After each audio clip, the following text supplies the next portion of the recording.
Electronic configuration में हमने देखा कि इलेक्ट्रॉन जो उनको फिल करने के लिए हम n+l रूल फॉलो करते हैं, जिसके अकॉर्डिंग अगर हम स्कैंडियम या 3D सीरीज़ की बात करें तो क्योंकि 3D की एनर्जी ज़्यादा होती है 4s की, इसलिए हमने पहले जो इलेक्ट्रॉन दिए वो 4s को दिए पर 3D को दिए। पर एक और चीज़ इम्पॉर्टेंट है कि जब इलेक्ट्रॉन के रिमूवल की बात आती है तो अगर हमने ये कहा है कि according to n+l rule 3D की एनर्जी 4s से ज़्यादा है तो पहले इलेक्ट्रॉन 4s को जाएगा फिर 3D को जाएगा। मगर जब इलेक्ट्रॉन के रिमूवल की बात आती है तो इलेक्ट्रॉन पहले 4s से निकाला जाता है, उसके बाद इलेक्ट्रॉन 3D से निकाला जाता है। ऐसा क्यों होता है वो देखना चाहते हैं। जब आप किसी एटम के स्ट्रक्चर को देखें तो सेंटर में जो पॉजिटिव सेंटर है दैट इज फॉर प्रोटॉन, तो स्कैंडियम में अगर एग्जांपल लेते हैं तो स्कैंडियम के पास है 21 प्रोटॉन। और आपके अगर शेल की बात करें, रिलेटिव डिस्टेंस की बात करें, तो ये जो थर्ड शेल है, अगर मैं इसे थर्ड शेल कह रही हूँ, इसे फोर्थ शेल कह रही हूँ, तो ये जो थर्ड शेल है वो फोर्थ शेल के कंपेयर में न्यूक्लियस के ज़्यादा पास में। n+l रूल हम तब ऑपरेट कर रहे थे जब दोनों एम्प्टी थे, खाली थे, उनमें कोई प्रोटॉन नहीं, इलेक्ट्रॉन नहीं था। n+l रूल की बात हम तब कर रहे थे जब दोनों 3D और 4s सब शेल खाली थे, उनमें कोई इलेक्ट्रॉन नहीं था, अकॉर्डिंगली उतने प्रोटॉन भी नहीं थे। पर जब हम इलेक्ट्रॉन के साथ उतने ही नंबर के न्यूक्लियस में प्रोटॉन आ जाते हैं तो प्रोटॉन के आने के बाद प्रोटॉन जितना अट्रैक्शन 3D पे शो करेगा उसके कंपेयर में 4s पे उसका अट्रैक्शन डेफिनेटली कम होगा। इसे पेनिट्रेशन पावर भी कहा जाता है कि कौन न्यूक्लियस से कितने करीब है। तो 3D ज़्यादा करीब है न्यूक्लियस के इन कंपेयर टू 4, इसलिए फिल होने के बाद प्रोटॉन का अट्रैक्शन 3D पे बढ़ जाता है एज कंपेयर टू 4s, इसलिए 3D की एनर्जी कम हो जाती है और 4s की एनर्जी ज़्यादा हो जाती है। इसलिए जब इलेक्ट्रॉन के निकालने की बारी आती है तो पहले इलेक्ट्रॉन 4s से निकाला जाता है, उसके बाद इलेक्ट्रॉन 3D से निकाला जाता है। तो ये इन्वर्स हो जाता है, चेंज आ जाता है फिलिंग के दौरान और इलेक्ट्रॉन निकालने के दौरान। जब इलेक्ट्रॉन भरना था तो हमने पहले किस में भरे, 4s में, फिर 3D में भरे, ये कह के कि 4s की n+l रूल के अकॉर्डिंग एनर्जी क्या है, कम है, और 3D की एनर्जी ज़्यादा है। मगर जब निकालने की बात आ रही है तो हम निकाल पहले 4s से रहे हैं और उसके बाद 3D से निकाल रहे हैं, क्योंकि 3D जो है न्यूक्लियस के ज़्यादा पास में इस कंपेयर टू 4s, इसलिए जितना अट्रैक्शन 3D पे लग रहा उतना अट्रैक्शन 4s पे नहीं लग रहा। इसलिए अगर मैं स्कैंडियम में इलेक्ट्रॉन के रिमूवल की बात करूँगी, स्कैंडियम एटॉमिक नंबर 21 जिसकी वैलेंस शेल है फोर्थ शेल में s जो कि पूरा भरा हुआ है, और उसके बाद 3D जिसमें एक इलेक्ट्रॉन है, तो पहले इलेक्ट्रॉन 4s से निकाले जाएंगे और 4s से निकालने के बाद में इलेक्ट्रॉन 3D में से निकाले जाएंगे। डी ब्लॉक एलिमेंट्स में ये जितने भी एलिमेंट्स हैं जिनकी हम स्टडी करेंगे, उनमें से कुछ पर्टिकुलर एलिमेंट्स के साथ कुछ प्रॉपर्टीज़ हैं जो इम्पॉर्टेंट है, इंडिविजुअली उनके साथ पूछी जाती है, तो उनमें से कुछ की हम बात करते हैं। जैसे अगर हम स्टार्ट करें पहले इसमें, तो अगर हम मैंगनीज़ की बात करें तो ये ऐसा ब्लॉक है जो सबसे ज़्यादा variable type of oxidation state they can shown, तो सबसे ज़्यादा ऑक्सीडेशन स्टेट ये दिखा सकते हैं, जिसमें मैंगनीज जो है सबसे ज़्यादा टाइप की मैंगनीज ऑक्सीडेशन स्टेट दिखाएगा। आयरन के लिए इम्पॉर्टेंट ये है कि सारे ट्रांजिशन एलिमेंट में सबसे ज़्यादा अबंडेंट होता है, सभी ट्रांजिशन एलिमेंट में सबसे ज़्यादा आयरन मिलता है। अगर कॉपर सिल्वर गोल्ड से रिलेटेड यदि हम प्रॉपर्टी डिस्कस करें तो ये अपनी थर्मल और इलेक्ट्रिकल कंडक्टिविटी में आउटस्टैंडिंग माने जाते हैं, बहुत ज़्यादा अच्छी कंडक्टिविटी शो कर सकते हैं ये। नेक्स्ट टेक्नीडियम की बात करें, ये फर्स्ट आर्टिफिशियल या सिंथेटिक, जिसे मेन मेड एलिमेंट्स भी कहते हैं, तो ट्रांजिशन एलिमेंट्स में ये फर्स्ट सिंथेटिक एलिमेंट्स है जो बनाया गया था। ऑस्मियम इरिडियम ये अपनी बहुत हाई डेंसिटीज़ के लिए जाने जाते हैं, और टंगस्टेन वो अपने बहुत ज़्यादा हाई मेल्टिंग पॉइंट के लिए जाना जाता है, और स्कैंडियम, इट्रियम, लैंथेनम और एक्टिनाइट। ये 4 एलिमेंट्स ऐसे हैं जो जनरल मेटलिक प्रॉपर्टी पूरा ग्रुप शो करता है। ये 4 elements scandium, yttrium, lanthanide, actinide नहीं शो करते क्योंकि इनमें ये वेरिएबल ऑक्सीडेशन स्टेट वाली प्रॉपर्टी नहीं मिलती। ये +3 ऑक्सीडेशन स्टेट शो करते हैं और +3 ऑक्सीडेशन स्टेट शो करने के कारण इनमें डायमैग्नेटिक नेचर मिलेगा, जबकि यूजुअली आप पाएंगे कि पूरी फैमिली में पैरामैग्नेटिक नेचर होता है। मैग्नेटिज्म जो इलेक्ट्रॉन के बेसिस पर दिया जाता है कि इलेक्ट्रॉन पेयर्ड है कि अनपेयर्ड है। बाकी एलिमेंट्स में आप देखेंगे तो मैक्सिमम इलेक्ट्रॉन्स अनपेयर्ड है, इसलिए पैरामैग्नेटिक बिहेवियर के। जबकि स्कैंडियम, इट्रियम, लैंथेनाइट, एक्टिनाइट की बात करें क्योंकि जनरली +3 ऑक्सीडेशन स्टेट शो करते हैं तो ये डायमैग्नेटिक नेचर के होते हैं। इसी तरह अपनी बाकी प्रॉपर्टीज़ में भी ये वैरी करते हैं। जिंक, कैडमियम, मर्क्यूरी की बात की जाए, जिंक, कैडमियम, मर्क्यूरी को नॉन टिपिकल ट्रांजिशन एलिमेंट्स कहा जाता है क्योंकि अगर ट्रांजिशन एलिमेंट्स की डेफिनेशन की बात की जाए तो कहा जाता है वो एलिमेंट्स जो अपने न्यूट्रल स्टेट में या अपनी किसी एक ऑक्सीडेशन स्टेट में इनकम्प्लीट डी सबशेल रखें, उन्हें डी ब्लॉक एलिमेंट कहा जाता है। जिंक, कैडमियम, मर्क्यूरी जिसे हमने देखा था इन सभी के डी में 10 इलेक्ट्रॉन है और ये नॉर्मली +2 ऑक्सीडेशन स्टेट शो करते हैं। तो अगर आप इनके एस के 2 इलेक्ट्रॉन रिमूव भी हो जाते हैं कंपाउंड फॉर्मेशन में तो भी इनका डी भरा हुआ होता है, कम्प्लीटली फिल्ड होता है, इसलिए ये नॉर्मल डेफिनेशन फॉलो नहीं करते, इसलिए इन्हें non typical D block element कहा जाता है। इनके पास वाला जो ग्रुप है कॉपर, सिल्वर, गोल्ड, इस ग्रुप को भी कॉइनेज एलिमेंट्स के नाम से जाना जाता है। कॉइनेज क्योंकि इन्हें बेसिकली सिक्के बनाने के लिए यूज़ किया जाता था, अब तो इतना नहीं यूज़ किया जाता है इनको सिक्के बनाने के लिए, फिर भी इस ग्रुप को कॉइनेज एलिमेंट कहा जाता है। तो जैसे हमने देखा कुछ इम्पॉर्टेंट प्रॉपर्टीज़ है इन एलिमेंट्स को रिलेटेड जो याद रखनी है। Manganese maximum type of oxidation state show करने के लिए जाना जाता है इस ग्रुप में। आयरन सभी ट्रांजिशन एलिमेंट में सबसे ज़्यादा अबंडेंट एलिमेंट है। कॉपर, सिल्वर, गोल्ड जो अपनी कंडक्टिविटी में बहुत आउटस्टैंडिंग है, इन्हें कॉइनेज मेटल भी कहा जाता है। Zinc, cadmium, mercury is called non typical transition elements क्योंकि जो नॉर्मल डेफिनेशन है कि न्यूट्रल स्टेट में या अपनी किसी ऑक्सीडेशन स्टेट में इनकम्प्लीटली फिल्ड डी ऑर्बिटल होना चाहिए, वो इनमें नहीं है। इसके अलावा ऑस्मियम, इरिडियम, इनकी डेंसिटी इनके ग्रुप में हाईएस्ट होती है। टंगस्टेन, इनका मेल्टिंग पॉइंट बहुत ज़्यादा होता है।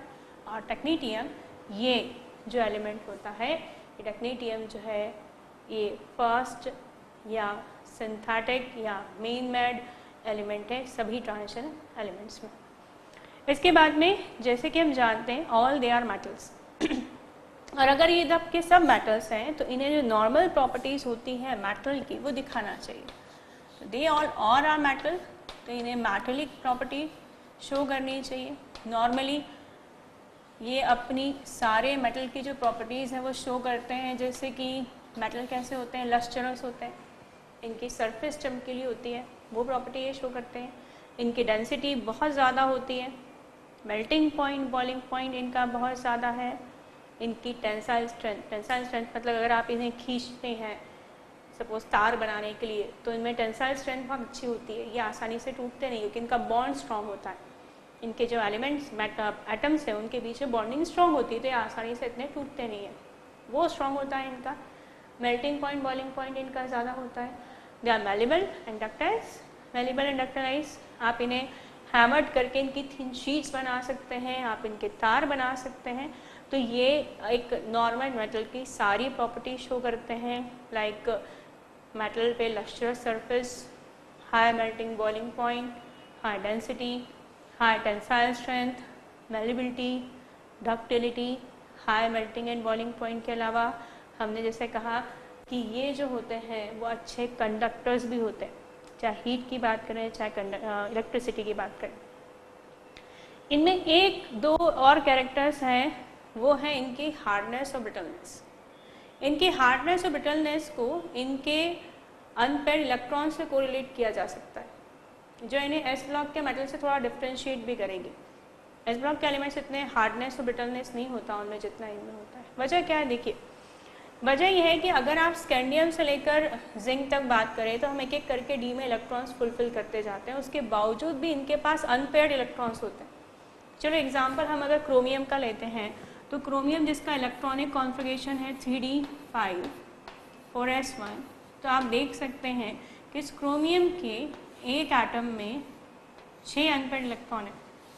अगर डी में बात करें तो उसके पास में 5 अनपेयर इलेक्ट्रॉन है और एस में भी एक अनपेयर इलेक्ट्रॉन है।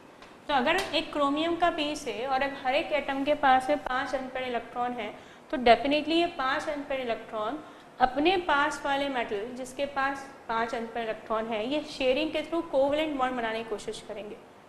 इसका मतलब जैसे जैसे हम स्कैंडियम से मैंगनीज तक जा रहे हैं और जैसे जैसे अनपेयर इलेक्ट्रॉन बढ़ते जा रहे हैं पास वाले मेटल के साथ में इनके कोवलेंट बॉन्ड बनाने की टेंडेंसी बढ़ती जा रही है। इसका मतलब हार्डनेस भी बढ़ती जाएगी। और हाँ, मैंगनीज जहाँ 6 से क्रोमियम थे 6 अनपेयर इलेक्ट्रॉन थे, मैंगनीज के पास 5, आयरन के पास और कम हो गए 4। तो जैसे जैसे अनपेयर इलेक्ट्रॉन कम होते जाएंगे डेफिनेटली इनकी कोवलेंट बॉन्ड बनाने की शेयरिंग की टेंडेंसी भी कम होती जाएगी और सबसे कम जो जाकर टेंडेंसी होगी वो कॉपर के पास में होगी। और जिंक में क्योंकि सारे के सारे इलेक्ट्रॉन पेयर्ड हैं, जिंक का इलेक्ट्रॉनिक कॉन्फ़िगरेशन देखें तो वो है 3d10, मतलब ये पूरा भरा हुआ है, इसके पास कोई अनपेयर इलेक्ट्रॉन नहीं है। 4s2 ये भी पूरा भरा हुआ है, इसके पास अनपेयर इलेक्ट्रॉन नहीं है। तो इनकी जो कोवलेंट बनाने की टेंडेंसी है वो नहीं रहेगी। इसलिए जिंक, कैडमियम, मर्क्यूरी ये बहुत सॉफ्ट मेटल होते हैं क्योंकि ये कोवलेंट बॉन्ड नहीं बनाने का इनमें हार्डनेस और ब्रिटलनेस नहीं होती है। तो मेटल होने के बावजूद भी एस ब्लॉक के एलिमेंट्स भी मेटल हैं, डी ब्लॉक एलिमेंट्स भी मेटल हैं, पर ये हार्डनेस और ब्रिटलनेस दिखाते हैं जिसकी वजह है इनमें प्रेजेंट अनपेयर्ड इलेक्ट्रॉन, क्योंकि उस अनपेयर्ड इलेक्ट्रॉन के कारण ये पास वाले मेटल के अनपेयर्ड इलेक्ट्रॉन के साथ कोवलेंट बॉन्डिंग स्टार्ट कर देते हैं और ये शेयरिंग इनकी हार्डनेस और ब्रिटलनेस बढ़ा देती है।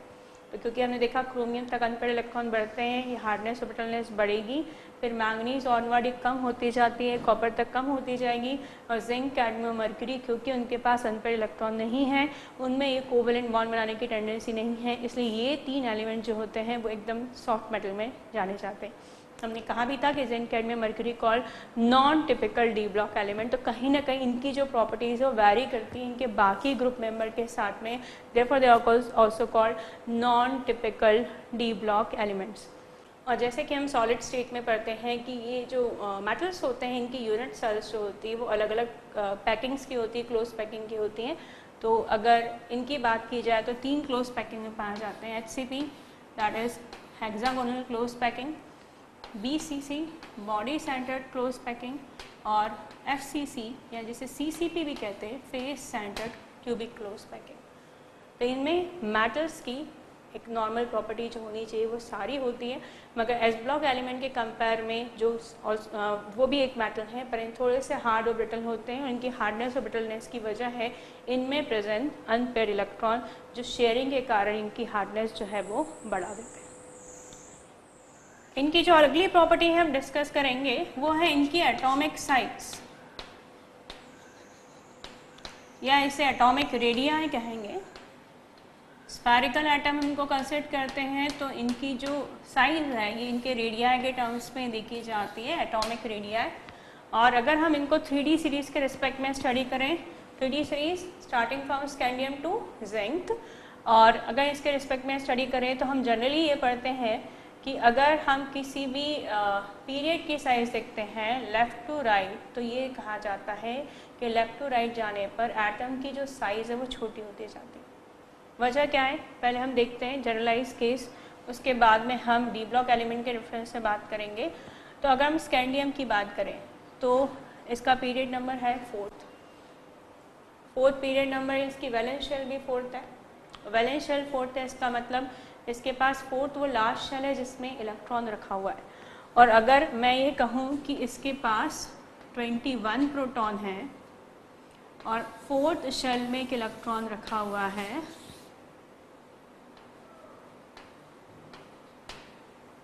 फोर्थ शेल में इलेक्ट्रॉन रखा हुआ है, तो डेफिनेटली ये पॉजिटिव सेंटर जो है ये आउटर मोस्ट शेल को अपोजिट चार्ज के कारण अंदर की ओर पुल करेगा, खींचेगा।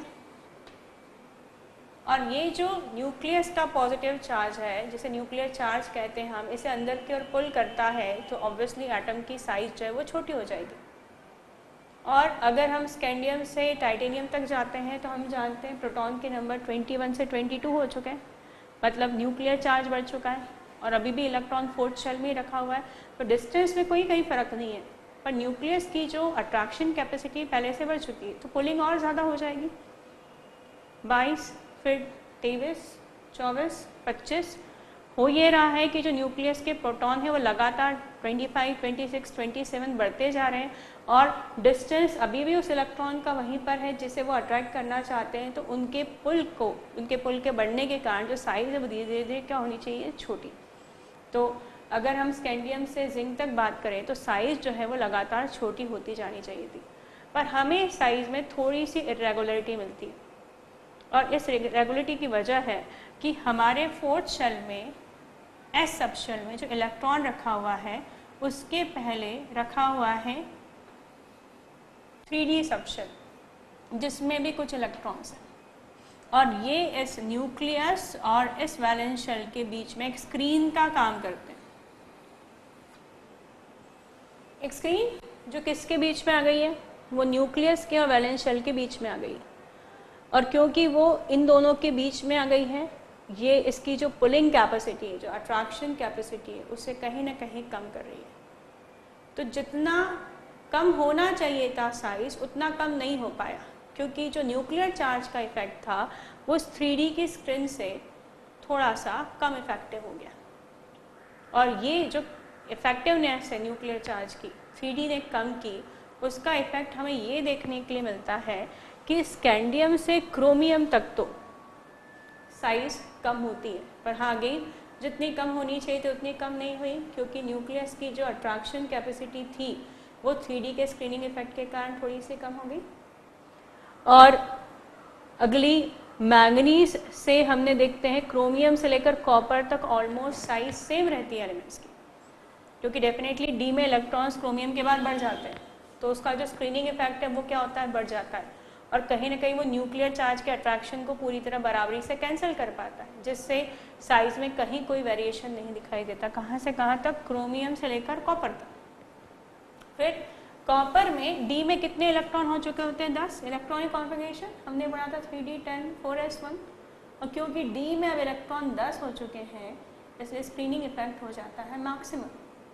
फिर साथ में डी में 10 इलेक्ट्रॉन एक साथ हैं, इतने सारे इलेक्ट्रॉन यदि छोटी सी स्पेस में होंगे तो कहीं ना कहीं रिपल्शन भी बढ़ चुका होता है और रिपल्शन को ओवरकम करने के लिए एटम को थोड़ा सा अपना साइज बढ़ाना पड़ता है। साइज बढ़ेगा, जो इलेक्ट्रॉन्स हैं उनके बीच में थोड़ा बहुत डिस्टेंस बढ़ जाएगा और डिस्टेंस बढ़ने के कारण जो रिपल्शन काम कर रहा था वो कम हो जाएगा। इसलिए हम ये देखते हैं कॉपर से जिंक तक जाने पे साइज थोड़ी सी बड़ी हो जाती है। ओके, तो वेरिएशन जैसा रेगुलर ट्रेंड मिलना चाहिए था हमें वैसा नहीं मिल रहा है। एक्सपेक्टेड तो ये था कि नॉर्मल जो हम स्टडी करते हैं कि लेफ़्ट से राइट में जाने पर जो साइज़ है वो छोटी होनी चाहिए। वजह ये होती है क्योंकि हम जैसे लेफ़्ट टू राइट में जाते हैं वैसे ही न्यूक्लियस में प्रोटॉन जो है बढ़ते जाते हैं और जैसे कि सबका पीरियड नंबर सेम है, सबके वैलेंस शेल में इलेक्ट्रॉन्स सेम है, तो अट्रैक्शन या पुल जो होता है न्यूक्लियस का बढ़ता जाता है जो साइज़ को छोटी करेगा। मगर यहाँ ये होता है कि यहाँ पर हमको स्कैंडियम से क्रोमियम तक तो साइज़ छोटी मिलती है।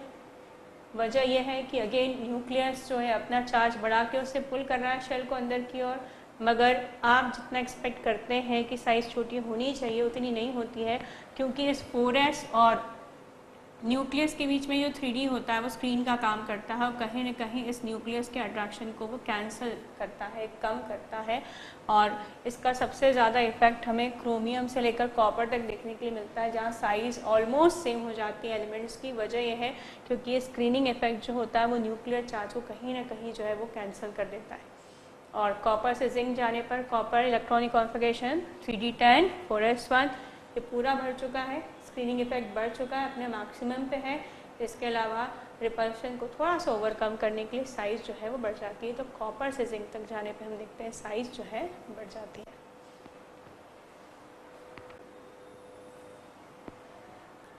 अलॉन्ग पीरियड बात करने के बाद में हम ये देखते हैं कि अलॉन्ग ग्रुप साइज़ में क्या वेरिएशन होता है।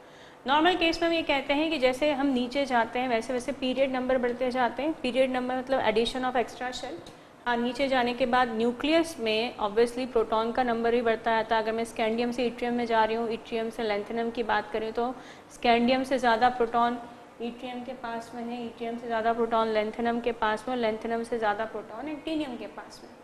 तो जब प्रोटॉन के नंबर बढ़ेंगे तो न्यूक्लियर चार्ज का अट्रैक्शन बढ़ेगा, पर साथ में एक्स्ट्रा शेल भी ऐड होती जा रही है और शेल के एडिशन का इफेक्ट, क्योंकि न्यूक्लियर चार्ज से ज़्यादा इफेक्टिव होता है यहाँ पर, इसलिए डाउन द ग्रुप साइज़ जो है वो बढ़ती है। मतलब स्कैंडियम से बड़ी साइज़ जो है वो इट्रियम की होती है, इट्रियम से बड़ी साइज़ लैंथेनम की होती है, और लैंथेनम से जो बड़ी साइज़ होती है वो एक्टिनियम की होती है। जब नीचे जाते हैं तो हम पाते हैं स्कैंडियम से बड़ी साइज़ जो है वो इट्रियम की होती है, इट्रियम से बड़ी साइज़ लैंथेनम की होती है, और लैंथेनम से बड़ी साइज़ जो होती है वो एक्टिनियम की होती है। तो जैसे कि हम कहते हैं कि डाउन द ग्रुप जाने पे साइज़ बढ़नी चाहिए, तो यहाँ भी साइज़ में वेरिएशन होता है।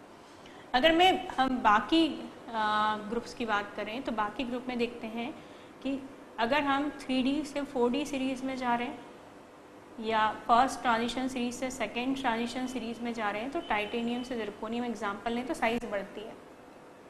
मगर ज़िरकोनियम से हाफनियम और हाफनियम से रदरफोर्डियम, ये जो सेकेंड, थर्ड और फोर्थ ट्रांजिशन सीरीज़ है, या 4D, 5D और 6D ट्रांजिशन सीरीज़ है, इनकी जो साइज़ है वो ऑलमोस्ट सेम होती है।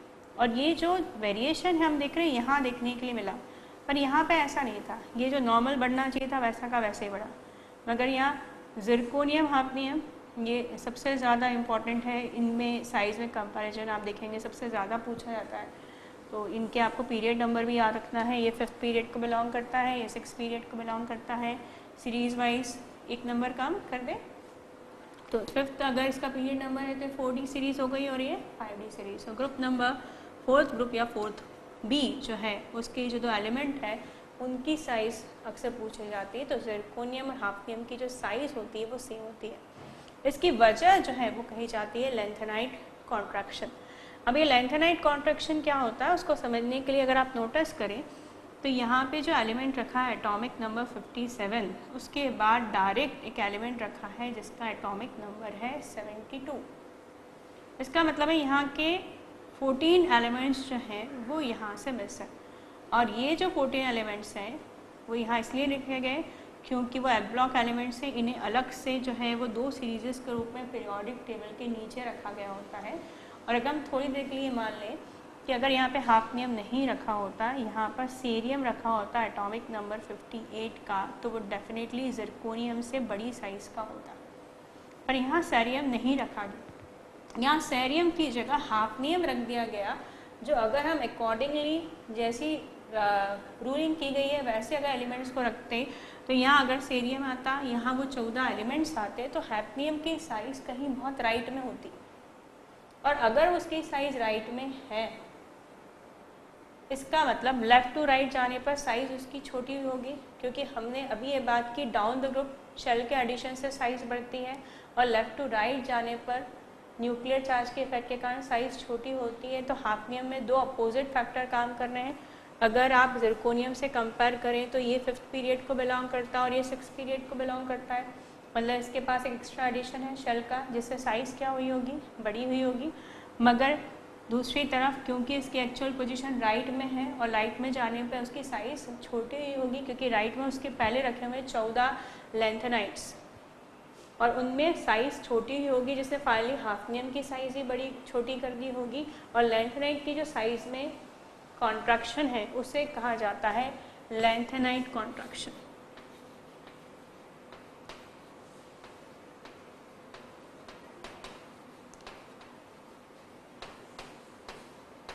और ये जो लैंथेनाइट कॉन्ट्रैक्शन है ये फाइनली इसकी जो साइज़ है वो जितनी बड़ी है उतनी कम कर देता है, जिसके कारण इस हाफनियम की साइज़ जो है वो ज़िरकोनियम के ऑलमोस्ट सेम हो जाती है।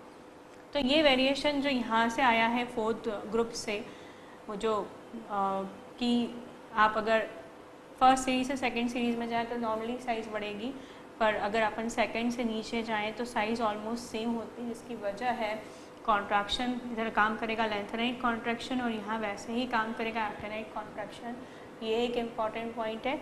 और ये जो साइज़ सिमिलर होना है, जैसे हमने स्टार्टिंग में देखा था कि क्रोमियम से कॉपर तक ऑलमोस्ट साइज़ सेम थी, फिर यहाँ पे एलिमेंट्स की साइज़ सेम है, ये प्रॉपर्टी इन्हें हेल्प करती है बहुत अच्छा अलॉयज़ बनाने में, क्योंकि हम जानते हैं अलॉयज़ मतलब इट्स अ मिक्सचर ऑफ 2 और मोर मेटल्स। तो अगर साइज़ सेम होगी तो एक दूसरे का रिप्लेसमेंट होने में या एक दूसरे की जगह लेना ज़्यादा आसान हो जाता है, therefore they can make good quality of alloy, ये ज़्यादा अच्छी क्वालिटी का अलॉय बना पाते हैं।